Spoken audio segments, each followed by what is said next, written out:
Manaming Diyos na banal, tunay po na napakabuti mo sa aming mga buhay. Salamat o Diyos sa napakagandang panahon. Alam namin o Diyos, lahat sa iyo ay maganda, lahat sa iyo ay mabuti sapagkat ikaw ang kumokontrol ng nature o nasa pangangalaga mo po ang nature. Kaya din pinapangalagaan mo ang bawat isa, mga anak mo. Salamat Panginoon sapagkat meron na may pagkakataon upang sa iyo ay makasamba at makapag-aral, makapagbasa ng iyong mga salita, makaawit sa iyo at tunay na samahan kami Panginoon ng banal na Espiritu sa amin pong gagawin pag-aaral ng iyong mga salita. Maraming pong salamat, siya po mag-guide, siya po maging tagapagturo namin at gamitin mo lamang ang iyong lingkod bilang channel of your blessing, God. Salamat po ng marami. Lahat mo tayo aming dalangin sa aking pangalan ng Panginoong Jesus. Amen. Ephesians 4:32. Be kind and compassionate to one another, forgiving each other, just as in Christ God forgave you. Isa po sa mga virtue na napakagandang taglayin ng mga anak ng Diyos ay compassion. This morning, titingnan po natin ano ang tunay na kahulugan o ibig sabihin ng compassion. Ito ba'y pagiging maawain o pagiging mabait sa kapwa? At bilang Kristiyano, paano tayo mamumuhay ng mayroong compassion? No? Wala na po sigurong magiging isang pinakamagandang example na makikita natin sa Bible ay ang story ng The Good Samaritan. First thing na gagawin natin mga kapatid, i-eliminate natin ano ang mga bagay na napapagkamalan nating compassion. Una, compassion is not academic. Sa sulat ni Lucas, meron siyang sinulat sa story ng Good Samaritan. Meron doon pong sabi, certain lawyer. Sa Tagalog, meron isang dalubhasa sa kautusan. Sa mga kasulatan, nag-aaral po ito ng mga Old Testament. So ito pong lawyer, matalino, dalubhasa, gusto niyang matest ang Lord. Sabi ng lawyer, ganito, sabi ng lawyer, ano ang dapat kong gawin upang makamit ko ang buhay na walang hanggan? Sabi ng Lord, ano ba ang nasusulat? Ano ba sinasabi sa kautusan? Ano ba ang nababasa mo doon? Luke 10:27-29. Sumagot ang lalaki, ibigin mo ang Panginoon mong Diyos sa buong puso mo, buong kaluluwa mo, buong lakas mo, at buong pag-iisip mo. At ibigin mo ang iyong kapwa gaya ng pag-ibig mo sa iyong sarili, sabi ni Jesus. Sabi ni Jesus, tama ang sagot mo. Gawin mo yan at magkakamit ka ng buhay na walang hanggan. Upang huwag siyang lumabas na kayaya, nagtanong pa ang lalaki, sino naman ang aking kapwa? So dito mga kapatid, mapapansin natin, sa bawat nagtatanong sa Panginoong Yesus, iba-iba ang mapapakinggan nating sagot sa Kanya. Dito, dahil matalino itong nagtanong sa Kanya, so ginamit ng Lord kung ano yung nauutos, kung ano yung nasa kasulatan. At makikita nyo po yung isang young ruler, dahil po sa mayaman, makikita natin ang sagot ng Lord, ipagbili mo ang kayamanan mo at sumunod ka sa akin. So itong lawyer na ito po ay dalubhasa sa kautusan ni Moses.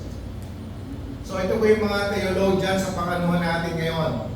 Gusto nila yung mga debate, mga discussion, mga social problems na nangyayari sa panahon nila. No? Take note mga kapatid, itong lawyer na ito may enough knowledge sa scripture. Kayang-kaya niyang i-recite sa ulado niya, memorize niya ang Old Testament. And yet, hindi niya alam kung sino ang kanyang neighbor. Sino ba yung kanyang kapwa? No, tingnan nyo, hindi mo pwedeng mahalin ang iyong kapwa ay yung neighbor kung hindi mo sila kilala, kapatid. Kaya tinanong niya, Panginoon, sino ba ang aking neighbor? Mga kapatid, napakaganda po ng illustration, Lord. At ito'y akmang-akma sa ating kapanaunan. Naalala ko, merong isang sa isang malaking congregation. So, malaki yung congregation nila. Tapos, ginawa ng pastor nila, nagsuot siya ng parang pulube. So, gusgusin, kulit-kulit yung kanyang mga damit, may mga grasa, tapos meron siyang bagay sa pinalabas niya talaga na siya po ay homeless.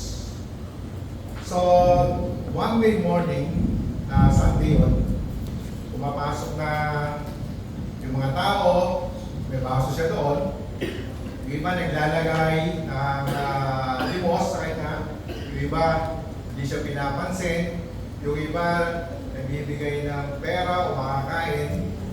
So madaling salita, nagtataka yung mga nag-missionary service, nagtataka yung mga tao, wala yung pastor nila. At dumating na nga yung sermon, pumasok ng unti yung pulubi, at unti-unting hinubad yung kanyang mga damit, at nagulat sila na yung pulubi doon sa harapan sa pintuan ng simbahan ay yung pulubi. Nakuha niyo yung point, mga kapatid. Sometimes, mga kapatid, tayo'y students of compassion. Ang sarap panoorin itong mga ganitong stories, mga ganitong movies, pero compassion is not compassion unless we act on it. Kailangan, kapatid, hindi lang sa isip, kailangan merong kasamang paggawa. Ano ba ang hindi compassion? Compassion is not abstract. Napakaganda ng kwento ng Lord, Luke 10:30. Sumagot si Jesus, may isang taong naglalakbay mula sa Jerusalem, papuntang Jericho. Hinarang siya ng mga tulisan, pinubaran, binubog, at inuwang halos patay na. Ang Jerusalem, mga kapatid, ay napakataas na bahagi ng kabundukan. Siya po ay 2,400 feet above sea level. So, i-imagine nyo na napakataas na po nito. Parang Pico de Oro. Ang Pico de Oro ay 2,257 feet. So, ganun kataas ang Jerusalem. At yung Jericho po,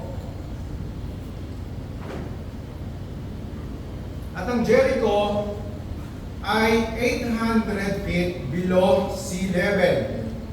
So sabi nga sa Google, ito daw yung pinaka mababang city sa buong mundo. 800 feet city yun, ito yung sea, so mas mababa pa sa sea level. So alam ng lawyer kung gaano ka-dangerous itong road na ito. Kaya makikita natin yung naghanap tayo ng picture. Matutulis na bato, makikitid na daan, mga paligo-ligo, no? Napaka-dangerous talaga ng road nito. At napakagandang taguan ng mga magnanakaw. So napipicture ng lawyer, ang sinasabi, ang kinukwento ng Lord. So, meron daw traveler, o tulisan sa Tagalog, duguan, puno ng sugat, nag-aagaw buhay, helpless and hopeless. Ang pinupunto ng Lord sa lawyer, napipicture mo ba? Nai-imagine mo ba? So, sabi, compassion in the abstract, awang-awa siya sa isip. At ito ang gustong ipagpating sa atin ng Lord, mga kapatid. Ayaw ng Lord na yung compassion natin ay abstract. Nasa isip lamang natin, isang idea lamang. No? Tumingin-tingin tayo, mga kapatid, sa paligid natin. Obserbahan natin po yung mga nangyayari. Obserbahan natin yung mga nakakasalamuhan natin sa Sino po dito sa inyo nakakapaglalamog? Lalamog. Ako lang. Lalamog. Yan. So, yung mga ganitong mga trabaho, gusto ko i-interview itong mga ito. O kahit sa mga taxi, mga ganyan. Basta kakaibang trabaho, i-interview ko itong mga ito. Ugali mo na po yung tatanungin sila sa kanang galing. O, may ano mo order, malayo ba, magkano naging gas mo, talo ka ba, magkano kinikita mo sa maghapon. No, at kapag mga malayo pinanggalingan, no, sabi ko, di ba talo niyan? Siyempre, dapat may mga kasabayan. Kasi kung wala, talo ka. So, alam ko yung hirap ng mga tao ito. May nauulanan, may naarawan. So, mabigat sa loob ko kung hindi ko dadagdagan yung naka-rate sa kanila. Kasi kung iisipin mo, ang baba ng rate nila, ang baba ng bayad. Kung ikaw yung pupunta ng baba sa Bulacan, dadalhin dito yung in-order mo, mababayad ka lang ng 300. Kung ikaw pupunta roon, kakasya ba yung 300? Mag-total ka, maggagas ka, magpapay ka, kakain ka. So, konting konsiderasyon lang yung ginagawa ko, mga kapatid. Dinadagdagan ko po yung bayad. At nananalangin ako sa Lord, sana makatulong itong mamumigay ko, sana marami siyang maging customer sa mga panahon na to. At ganoon din ginagawa ko yung Bonso, sabi ko, dahil alam niya naman, lagi siyang i-deliver. No? Kaya sabi ko, nagbigay ka ba? Opo, pag hindi, sa akin kukuha. No?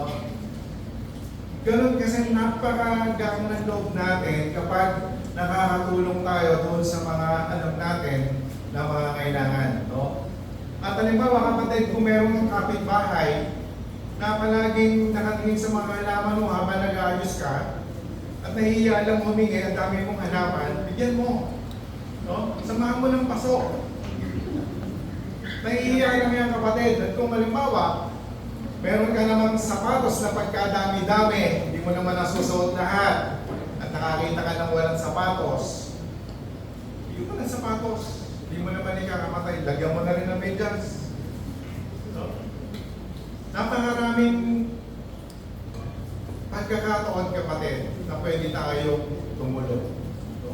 Mga bag na hindi na nagagamit, mga damit na hindi na nagagamit, ibigay natin sa mga nangangailangan. Pangatlo, compassion is not afraid. Verse 31. Nagkataong dumondoon ang isang paring Hudyo na makita ang taong nakahadusay, lumihis siya at nagpatuloy sa kanyang paglalakad. So, nagpatuloy ang Lord, ito yung sinabi niya. By chance, dumaan yung paring Hudyo, ito yung priest. No, alam niyo mga kapatid, alam ng mga nakikinig at lalo na ng lawyer kung ano ang backstory nito.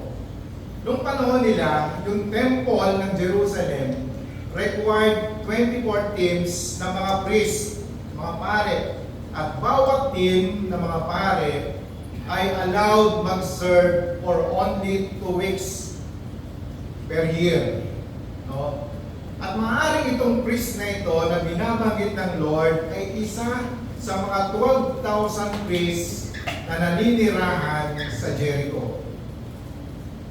At maaaring itong priest na ito, mga kapatid, katatapos lang ng kanyang 2 linggong pagsaserve sa templo, at habang naglalakad siya, nakita niya yung pare, no? Nandoon pa yung kanyang enjoyment, nandoon pa yung kanyang excitement, nandoon pa yung pagmumuni-muni niya ng mga natutunan, nandoon pa yung experience niya sa napaka-holy place sa templo ng Jerusalem. High na high sa pagsaserve, mainit na mainit. Parang galing sa camp, sa conference. Suddenly, mga kapatid, nakakalungkot, itong paring Hudyo, nakita niya yung tulisan, hubad, daming sugat, pero natakot siya. Natakot siyang daanan yung traveler. Natakot siyang hawakan. Natakot siyang tingnan man lamang o i-report man lamang. Why? Sapagkat sa kanilang religious law, sa kanilang kapanahunan, kapag yung tao napatay na at hindi po mo yung patay, siya ay i-declare ceremonially unclean for 7 days. So yung napag-aralan niya sa templo, yung na-experience niya sa temple, binaliwala niya lahat yun at nagpatuloy siya sa paglalakad. Hindi lang naglakad, kundi lumihis pa siya ng ibang daan. Nakaka-relate ba kayo mga kapatid? Sometimes pagkagaling natin sa church, sobrang saya natin. Mainit na mainit tayo. No? Sana naman, no? At hindi po tayo nabibigatan. No? Naaalala mo pa yung mga kinanta natin. Naaalala pa natin yung sermon. Pero sometimes pinipili natin huwag i-apply ang ating narinig, ang ating natutunan, kasi dahil pinipili natin ang ating pride. Kaya dito mga kapatid, baka meron pa dito sa ating mga kapatiran na hindi pa nakakapagpatawad. O yung tatay mo, nanay mo, baka meron ka pang sama ng loob. Hindi mo kinikibo, no? Hindi mo pinapatawad. Yung kapatid mo, kapatid, konting kibot, naglalaki na agad yung mata mo. Minsan kapatid, kailangan natin maggulay. Minsan, sa pagtulog ng mga nanay at tatay nyo, tingnan nyo mabuti, tingnan nyo yung itsura, ano ba yung itsura nila. Nakakita nyo parang pagod na pagod, no? Sa pag-iintindi sa inyo, pag-aalaga, pag-iintindi. At pag nakita mo yung mga bagay na yun, no? Manalangin ka, mag-pray mo sila. No? At humingi ka ng sorry sa Lord. Lord, I'm sorry, masyado po akong matigas, masyado po akong ma-pride, masyado po akong hindi pinahalagaan yung mga sinasabi, pagpapayo ng aming mga magulang. Compassion, kapatid, dapat una sa lahat sa pamilya, sa kapatiran, sa church, sa mga kamag-anak. Alam niyo po mga kapatid, sa meron mga kapastoran, ang tatak ng kanilang sapatos, lakos. Alam niyo bakit? Nakanganga. May mga, iba, nilalagyan na lang ng lasting. At kapag nakikita ko yung mga ganon, no, namahanap ako ng paraan na kahit na hindi ka size, binibigay yung sapatos. No, at natutuwa naman ako na naaalala nila. Kahit na hindi ko na po naaalala na bigyan ko sila ng sapatos. Kaya kapatid, kung minsan, gulatin nyo yung tatay nyo, tsaka nanay nyo mga kapatid. Gulatin nyo. Paglabas nyo dito, sabihin nyo, tay, nay, lumabas tayo. Ako taya. Yan. Gulatin nyo kapatid. Kung minsan talagang nakakagulat yung gano'n no? Tagal lang pa lang ako. Anak, meron ka ba na? Okay ba pakiramdam mo man? Compassion, kapatid, is not analytical. Verse 32. Verse 32, puso. Dumaan din ang isang Levita, ngunit nang makita niya ang taong binugbog, lumihis din ito at nagpatuloy sa kanyang paglakad. Ang Levita, ang mga Levites, ay may ito yung mga servant sa templo, no? Sila yung mga nagmi-minister, sila yung mga religious sa pag-worship, sila yung nangangalaga. Sila din ay may kakayanang mag-interpret ng mga kautusan. So kung iisipin natin at ilalagay natin ang ating mga sarili, dapat siya ang mas eager na tumulong dito sa nangangailangan na tao. Meron siyang opportunity, nasa kanya lahat yung knowledge, nasa kanya yung kakayanan para tumulong. Pero nakakalungkot, wala din po siyang ginawa. Maaaring alam nyo, mga kapatid, maaaring alam niyang buhay pa. Pero ang ginawa niya, sabi niyan, lumihis din siya ng daan. Maaaring ganito yan, mga kapatid. Iniisip ng priest, ng pare, yung unang dumaan, ipagpapaubaya ko na. Siguro nakikita niya yung Levita. Yun ang gusto ipakita ng Panginoon eh. Ipagpapaubaya ko na sa Levita, nakasunod ko, na siya na yung tumulong doon sa tulisan, sa traveler. Siya na yung tumulong. Papaubaya ko na sa kanya. No? Pero, yung Levite naman ang iniisip niya, yung priest nga hindi tumulong, yung pari nga hindi tumulong. Ako pa ang tutulong. Takuhan ng mga kapatid. It's easy to become paralyzed when we analyze. Because we are busy analyzing everything that needs to be done, we fail to do anything. Kaka-analyze natin ang kaka-analyze. Wala pala tayong natutulungan, mga kapatid. Siguro nanonotice nyo ngayon, mga kapatid, ang daming badyaw sa kalsada at sa mga palengke. At masusubok ang patience mo kapag nasa palengke ka, kukulbitin ka ng kukulbitin hanggang sa ikaw ay magbigay. So papasok sa isip mo, magbibigay ba ako, nakukulitan na ako dito, o hindi? No? So sa isip mo, magbibigay na ako na kukulbitin ito. At tanong, mga kapatid, sumasagi sa isip natin na itong mga to dapat ko bang tulungan o hindi? Bibigyan ko ba o hindi? Analyze tayo ng analyze. Ang maganda siguro, kapatid, kung meron tayong pwedeng ibigay, bigay natin at mag-pray tayo na sana makatulong sa kanila. Minsan sa pag-aabuloy, mga kapatid, kapag alam natin mayayaman, isip natin, uubuloy ba tayo o hindi? Kasi mayaman naman yun, maraming pera. Pero totoo yan, kapatid, lahat tayo kahit mayaman, nangangailangan ng panggastos ng pera. No? At yung mayayaman, kailangan din nila ng mga panggastos, kailangan din nila ng pera. At kung minsan, mga kapatid, napaka-bias natin, di ba? Kapag mayaman, mahirap, may birthday,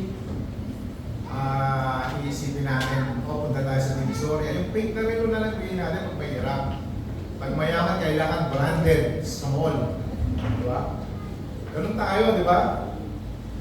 Compassion is not analytical, mga kapatid.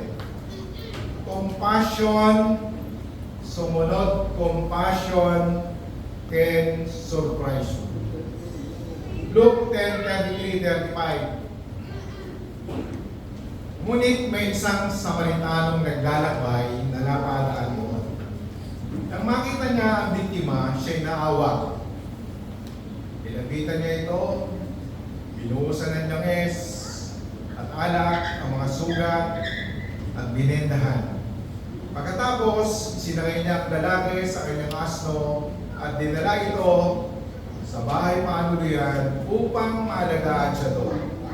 Kinabukasan, binigyan niya ng 2 salaping pilak ang namamahala ng bahay panuluyan at sinabi, alagaan mo siya at kung hindi pa riyan ang iyong magagastos, babayaran kita pagbalik ko. Para pa maintindihan natin mabuti, mga kapatid, ang story ng Panginoong Hesus, ginamit ng Lord ang Samaritan to shock His listeners. Para ma-shock itong mga nakikinig, especially itong certain lawyer. Samaritan, nung panahon nila, yung mga foreigner yan, mga dayuhan, kakaiba ang usupan yan. Kaya alam na alam mo, na kapag Samaritano yung makakasalubong mo o makakausap mo, kasi iba yung accent nila. Kaya halatang halata agad yung mga Samaritano.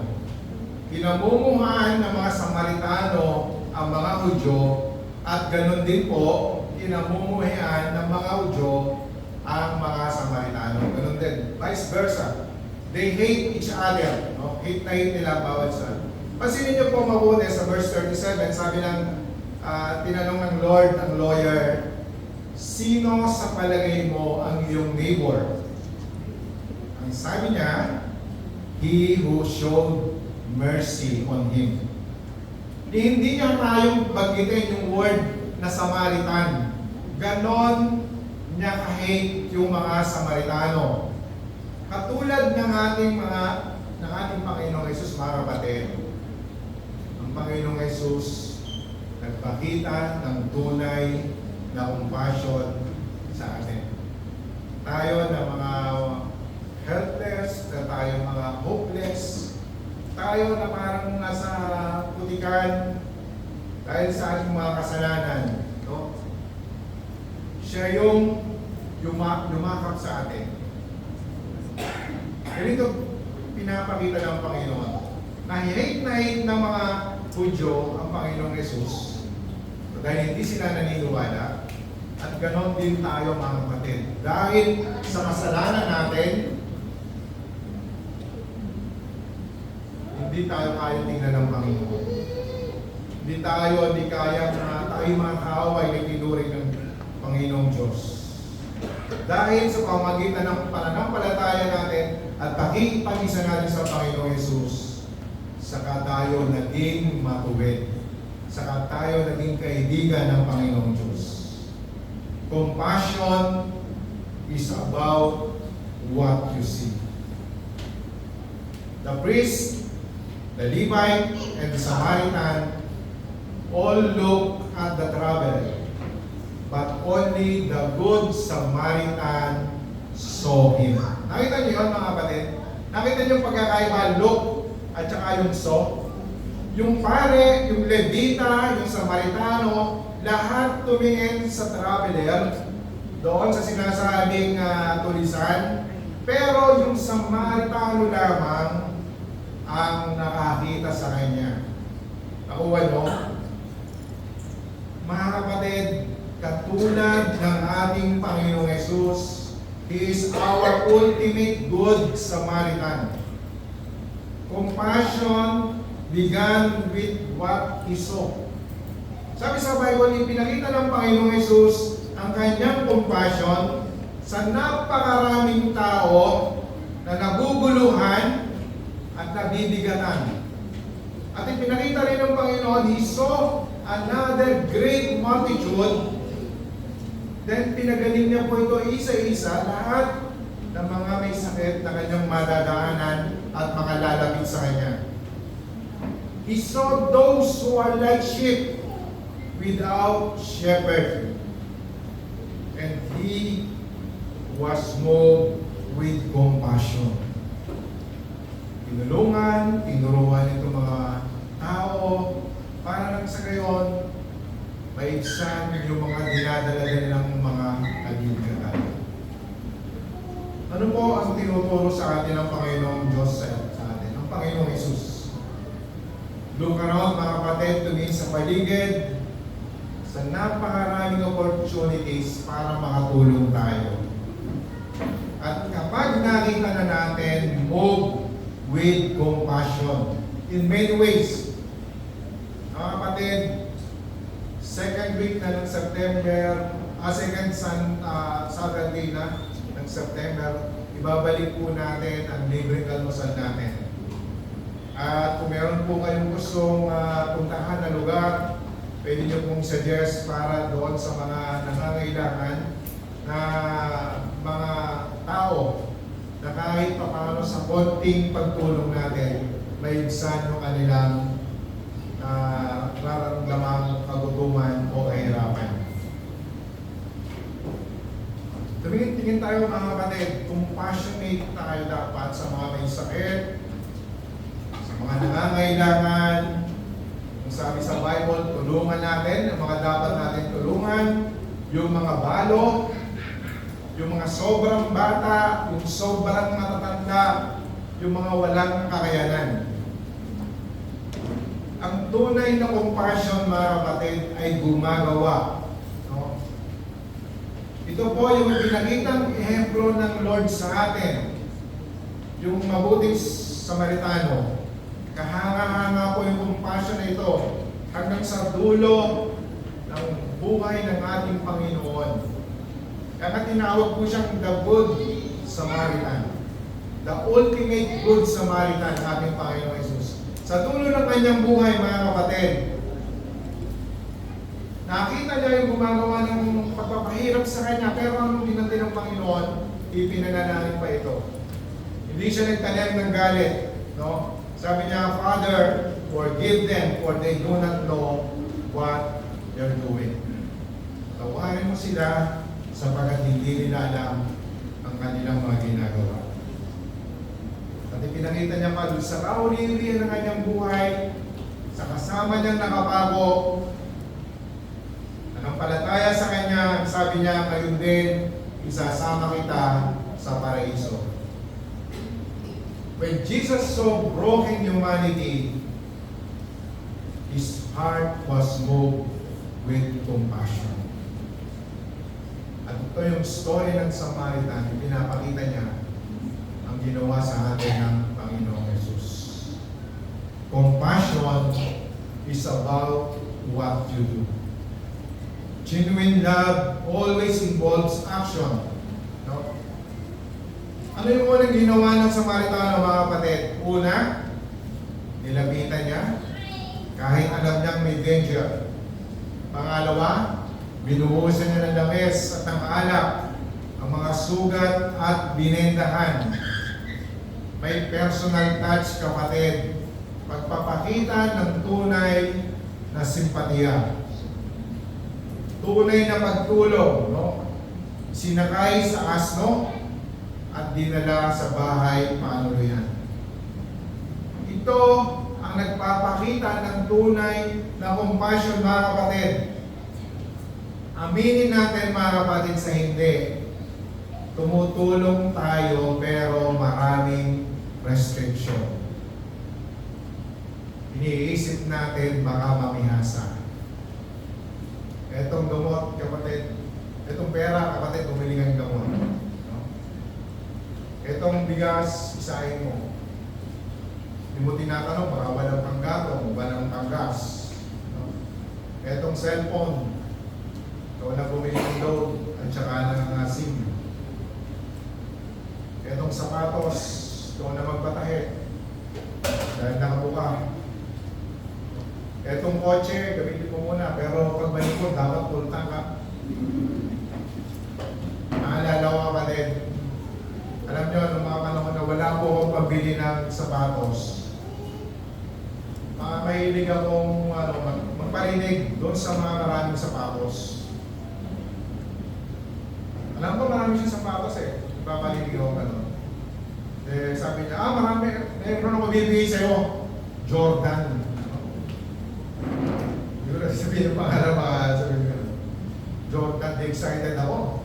Jordan yun, kulay black. Wala talaga ako sapatos noon. Talagang sapatos ko noon, siguro isa lang.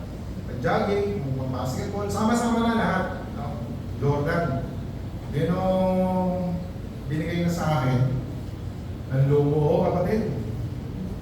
Durug-durug na nung binigay sa akin. No? Hindi nga eh, baka ihang pa sa akin ng taga-tahi eh. No? Pag pinatahi ko, baka palo pa sa ulo ko yun eh. Dahil hindi na kaya tahiin. No? Sabi ko, bakit naman ang dami ng sapatos eh? Yung pa yung binigay sa akin. So mga kapatid, huwag natin gagayahin yun. Ibigay natin yung mapapakinabangan pa. No? Yung tunay na magagamit pa. 1 John 3:17-18. Kapag nakita ng isang may kaya sa buhay ang kanyang kapatid na nangangailangan at pinagkaitan niya ito ng tulong. Masasabi bang siya'y umiibig sa Diyos? Mga anak, huwag tayong magmahal sa pamamagitan ng salita lamang, kundi patunayan natin ito sa pamamagitan ng gawa.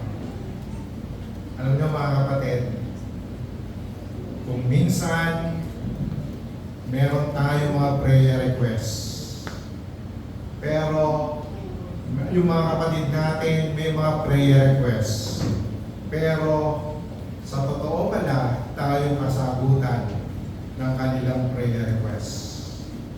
Prayer can be compassionate, but compassion requires more than prayer. Sometimes God intends for us to answer our own prayers in the moment through compassion, mga kapatid. May prayer request sa kapatid natin, nilubuho. So, madali solusyonan, pwede na natin bigyan ng pagbili ng gamot. O tumingin tayo sa bahay natin, baka meron tayong mga expert na gamot. Pwede natin bigay. Meron mga... Dahil kung pinagawin nyo, kailangan hindi expired. Baka tanong maano. No? Kung minsan mga kapatid, nag-aagam-agam tayong tulungan ang ating mga kapatid. Kasi sumasagi sa isip natin, ang dami ko lang naitulong dito. No, hindi man lang maasahan. No? Kung mayroong mga ibang nangangailangan. Sa ministry, sa church, Proverbs 19:17. He who is gracious and lends a hand to the poor lends to the Lord. And the Lord will repay him for his good deeds. Isipin nyo, ang ganda ng verse na mga kapatid. Isipin nyo, every time daw na tumutulong tayo, nagbibigay ka sa mga mahihirap, sa kapos sa buhay, ang pinahihiram mo, ang pinauutang mo ay Diyos. So ang magbabayad daw sa iyo ay ang Diyos, kapatid. So kung pwede tayong tumulong na tayo. Huwag na magdalawang isip. Isipin mo yun, kapatid, ang Diyos ang magre-repay, ang Diyos ang magbabayad sa iyo. So isipin mo na lang, kapag Diyos ang nagbayad sa iyo, ang gumante sa kabutihang ginagawa mo, saan mo na yung blessing na hindi mo kayang isipin. Compassion is about how you do it. Ang ginagawa ko, sabi ko, sumagi sa isip ko, ano ba ang pagkakaiba ng sympathy at compassion? Sympathy ay something you feel. Kung nararamdaman mo lang. Kaya kung minsan, pag may mga namamatayan, our deepest sympathy, condolence, yun, ay isang simpatiya tayo. Pero yung compassion is something you show, no? Or better yet, something to do. Kailangan may kasamang paggawa. No? So malaki po ang pagkakaiba. Sabi ng Lord sa certain lawyer, sa pagtatapos ng story ng Good Samaritan, sino ba sa tatlong lalaki na dumaan ang nagpakita ng pagiging neighbor? Sabi ng lawyer, walang kagatol-gatol, the one who showed mercy. Hindi na nag-isip ang lawyer. Tama nga naman. Ang taong tumulong sa kanya. At ito po, kapatid, ang inuutos sa atin ng Bible, ng Scripture. 1 Peter 3:8. Finally, all of you, be like-minded, be sympathetic, love one another, be compassionate, and humble. Compassion contains empathy. No? Ang utos, mga kapatid, love as brothers. No? Kaya napaganda yung word na utol, tsaka yung magkapatid. Maganda yun eh. Kahit pamala or utol. Ibig sabihin, magkaputol. Sa Sa magkakapatid, tandaan nyo to, magkaputol kayo. Magkapatid, dati magkaduktong.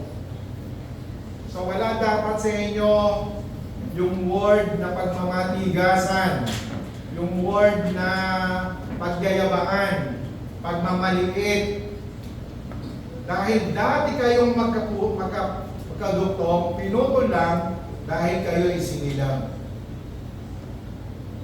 Kaya mga kapatid, no, dapat sa mga tunay na magkakapatid at tayong magkakapatid sa Panginoon, no, laging nakikipagkasundo. Hanggat may buhay, dapat nakikipagkasundo. Hanggat kaya, hanggat naiintindihan ng kausap mo, makipagkasundo ka. Aminin mo't sa hindi, kapatid, ikaw din ang nahihirapan kapag hindi ka nakikipagkasundo. Kapag nagmamatigas ka. Dahil kung meron kang Holy Spirit, kapatid, sa puso mo, na namumuhay sa iyo, may malulungkot. Malulungkot ang Holy Spirit na nakatira sa iyo kung lagi kang magmamatigas, kung hindi ka magpapatawad. Compassion contains empathy. When we sympathize, lagi nating dapat ilagay yung ating sarili sa sarili ng ating kapatid, ng ating kapwa. Alam niyo mga kapatid, napakaganda ng dulot minsan ng mga suffering, mga challenges. Why? Dahil dito na-develop natin na maging maunawain sa mga nararamdaman ng iba. Kasi nararamdaman mo na yun eh. Kasi naranasan mo na yun. Galing ka sa hirap, kapatid. Alam mo yung kalagayan ng mahirap. Kapag yumaman ka, dalawa lang yan. Una, dalawa na nga magiging resulta. Una, tutulong ka din sa mahirap. Dahil naranasan mo mahirap. Pangalawa, magiging madamot ka dahil ayaw mong mabawasan ang iyong kayamanan. Ayaw mong maghirap muli. Napakaganda ng mga sinabi ng kapatid. 1 Peter 3:8. Sa madaling salita, magkaisa kayo at magdamayan. Magmahalan bilang magkapatid at maging maunawain at mapagkumbaba. Sa dinabi ng sinabi ko, kapatid, ito na lang yung tandaan nyo. Ang sabi ni Apostol Pedro, sa madaling salita, magkaisa kayo at magdamayan.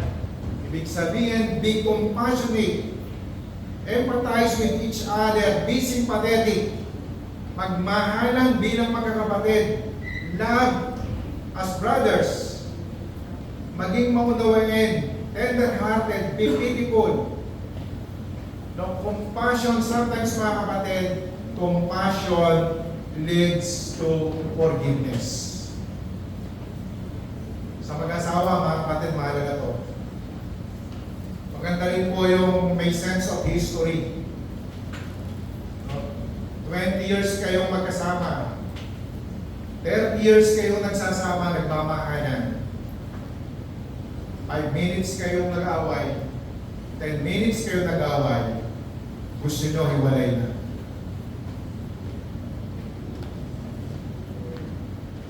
Kailangan kapatid, nag-iisip tayo mabuti. Ito ba yung tinuturo sa atin ng Bible? Now, compassion leads to forgiveness. At minsan kapatid, nakakatuwa yung sinabi ko dati na wife is always right. Nakakatuwa yun, di ba? Wala namang magiging Pero, magkaiba yung walang tamang ginawa yung asawa yung lalaki. No? Nakakatuyo po yun. Magkaiba yun. Nakakatuwa yung wife is always right. Pero kapag sinabi nyo na laging mali yung asawa ng lalaki, nakakatuyo po yun. So huwag ganun mga kapatid. Ang sabi po dyan, sa madaling salita, magkaisa kayo, magdamayan, magmahalan bilang magkapatid, at maging maunawain at mapagkumbaba. Be humble, respect, and courteous. Mga kapatid, sa mundo natin ginagalawan, kailangan natin ng compassion. Pero dahil napakalaki ng mundo natin, umpisahan natin sa sarili nating mga mundo. May sarili-sarili tayong mundo, mga kapatid. So, umpisahan natin sa ating pamilya. Umpisahan natin sa church. Umpisahan natin sa ating mga kamag-anak. So, ang bunga ng Holy Spirit ay natetes sa isang laboratory na tinatawag nating family. Kapag na-practice mo, kapag nag-work, kapag gumana sa pamilya, compassion mo sa pamilya, kapatid, magagawa mo ito kahit saan ka magpunta. Hindi po pwedeng walang application, kapatid. No? Hindi pwedeng lalabas, papasok sa tenga, lalabas sa ating mga kabilang tenga. Ang ganda ng tanong ng lawyer, no? Who is my neighbor? Sa uli dinilig ng Lord ang tanong, who is neighbor to him? Sino ang iyong neighbor sa tatlong lalaki? The key element of compassion is not who is going to help me, but who I am going to help.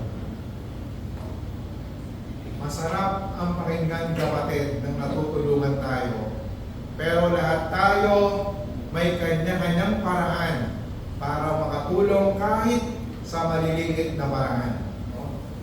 Wala kang may tutulong na pera, no? Pwede kang magluto, maglinis ng bahay. No? Ganun din sa church, pwede kang mag-volunteer, magtabas, maglinis, maglampaso. Bulatin mo yung mga kapatiran, kapatid. Yung dati mong hindi ginagawa, gawin mo. Sa bahay, bulatin mo yung nanay at tatay mo, umawa ka ng walis tampo. Mag-aging ka kung wala kang magawa. Alam niyo, mga kapatid, ito na nakita ko sa bahay, walang katapusan ang paglilinis ng bahay. Tama? Kaya sila kumukuha ng mga kasambahay, di ba? Kasi walang katapusan ang gawaing bahay. Kaya mga kapatid, sa mga anak, bulatin nyo yung mga nanay at tatay nyo. No? At sabi ng Lord sa lawyer, go and do likewise. Umayo ka at gawin mo din yung ginawa ng Samaritano. Jesus was giving the lawyer a choice and a chance. Ganon din sa atin, mga kapatid. Ang choice ay gawin mo ang ginawa ng Samaritano. Ang chance was to become a person of compassion. So mga kapatid, always choose to become a person of compassion. Tayo po yung sandaling yung mga kapatid ay manalangin. Kapatid, alalahanin po natin, God showed compassion to us. Imagine nito, mga kapatid, tayo po nasa putikan, maruming-marumi, makasalanan tayo, kaaway ng Diyos, at dahil sa kasalanan ito, kapatid, mahiwalay tayo sa piling ng Panginoong Diyos Ama. Tayo tuliro, tayo parang maligaw na mga tupa, walang paston, tayo po'y helpless, tayo po'y hopeless, wala pong humahawak sa atin, walang kumakalinga. And Jesus rescued us. Imagine mo ito, kapatid, tayo nasa putikan, ang Panginoong Jesus suot-suot ang puting-puting robe, walang bahid na kahit anong tuldok ng karumian. Ngunit niyarap niya tayo, pinakita sa atin yung kanyang pagmamahal hanggang sa kamatayan sa krus upang iligtas tayo sa ating tiyak na kamatayan.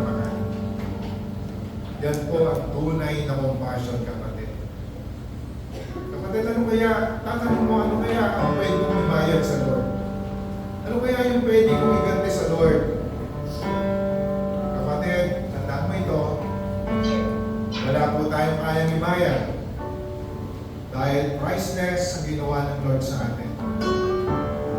Gusto niya, ibigay mo yung buhay mo sa Kanya, tiwala ka sa Kanya, sampalatayaan mo ang Kanyang ginawa sa krus ng Kalbaryo, ibigay ang ating mga buhay sa Kanya, tanggapin siya bilang Panginoon at tagapagligtas.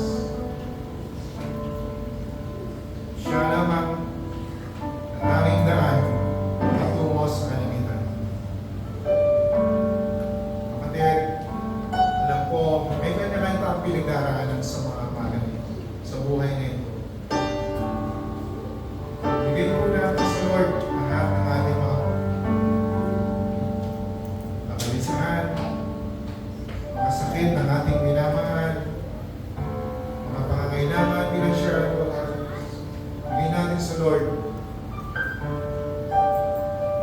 Makikita mo, kapatid, nagagawa ang Lord sapagkat minamahal ng Panginoon ang lahat ng kanyang mahalan.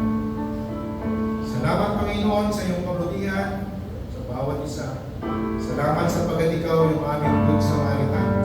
Salamat, Panginoon, sapagkat sa iyo meron kaming pag-asa. Salamat, Panginoon, sapagkat sa iyo ang buhay namin may direksyon. Nakikita namin, Panginoon, na magulo ang mundo, pero kapag sa iyo kami nanalig ng tiwala, nagkakaroon po ng direksyon na aming mga buhay. Salamat po, Panginoon, sa mga salita mo na napakayaman. Ikaw po, Panginoon, ang tumulong sa amin upang maalala namin palagi na ikaw ang good Samaritan. Ikaw ang tagapagligtas, ikaw ang aming rescuer, ikaw ang aming redeemer. Salamat po ng maraming sa iyo, kabutihan sa amin. Kaya po na ito ay aming